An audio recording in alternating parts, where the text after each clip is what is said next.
So I saw a question this morning regarding the miniature that's coming out of this famous piece of artwork from way back in the day. This was back in like second edition 40K, early 90s. And this is a much beloved piece by Mark Gibbons, who had, artwork all in a lot of the second edition codexes and, just created some really fantastic pieces. The comment was, well, this artwork, it's a piece from back in the day, weighs heavily on the nostalgia, and, we get this model, and this model apparently looks ridiculous in comparison to the artwork, and that this, the gun, the chain fist, it's all ridiculous. And I would disagree. I think this is a fabulous interpretation of inspired by the classic art piece. And it matches up pretty well with the intended art piece. It still has, some wonky proportions, but I mean, like, that's the point, though, is that we're getting this translation of a classic piece of art being made into a miniature. And I think that is really awesome. And I think, as special occasions arise and, certain things, I don't think Games Workshop should make a huge habit of taking classic art pieces and making a model from them. But, I am glad that they do these kinds of things, especially like this, where it is a win. Where has it won before? Well, this model, this piece, Mephiston, for the Blood Angels. The last miniature for this model is in this pose.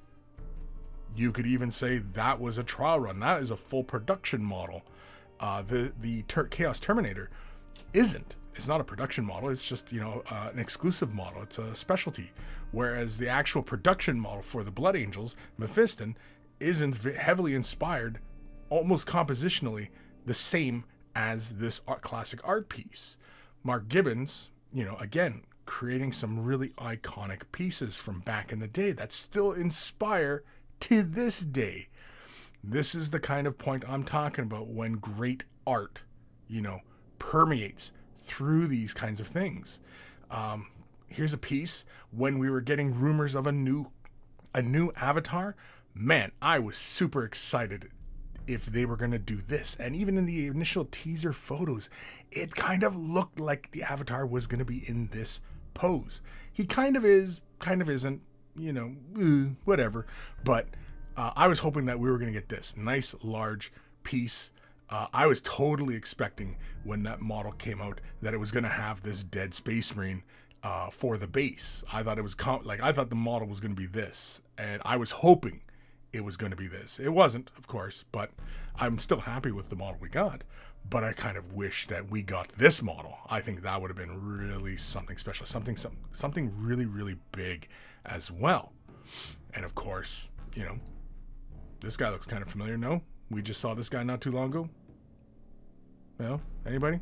No. Almost looks the same, doesn't it? This is a classic bit of art. No. What about this guy?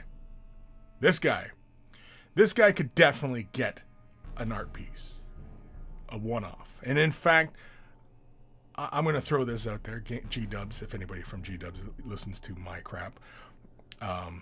Year 3, Year 4, Warhammer Plus, exclusive miniature, in this composition, in capturing this vibe.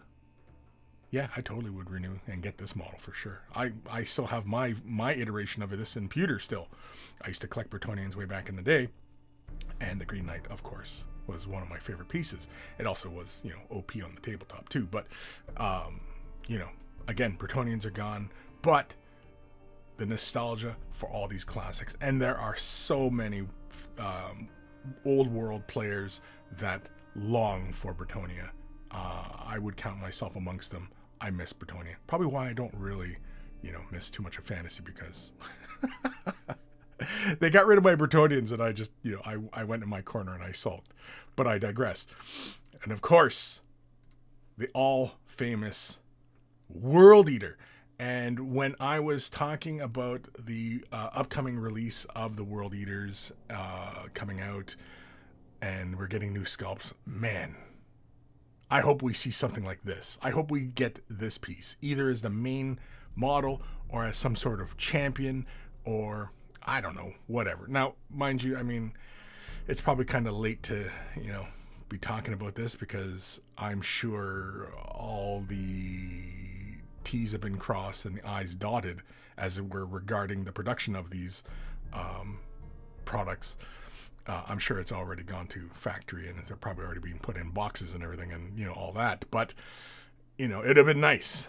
Maybe year 3 Warhammer Plus, we get this model, a nice big chunky iteration of this plastic kit would be fantastic in this pose with these proportions, all of it, capturing it all, just like they've done with this this piece, right? With this model, they've captured the original artwork so well in this piece.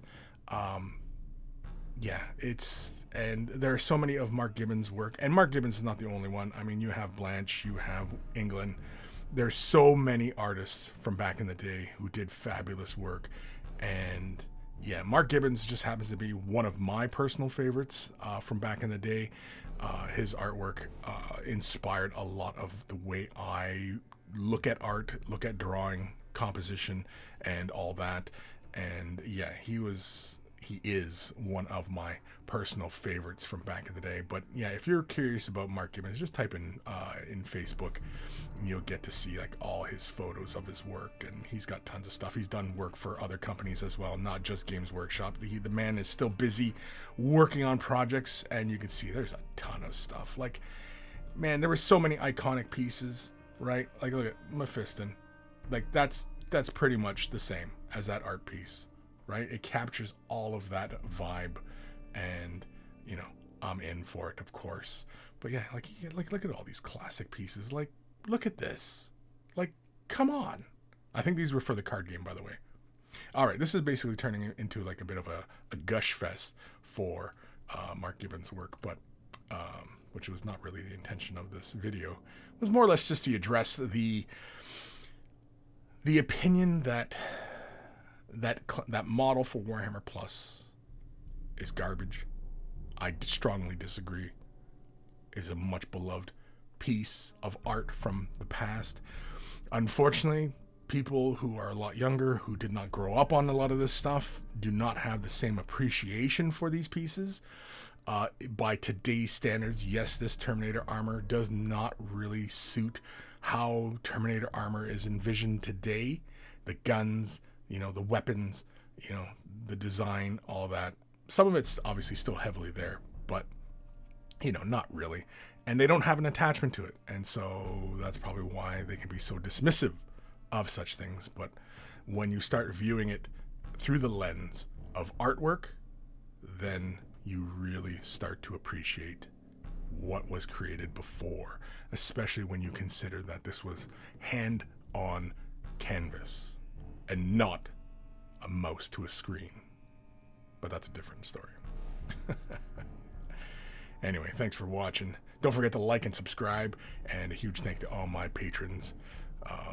Yeah, you guys have an excellent day. I'm going to start getting the rest of my day going here. I'm filming this early in the morning, believe it or not. I know, Chris was up early being productive.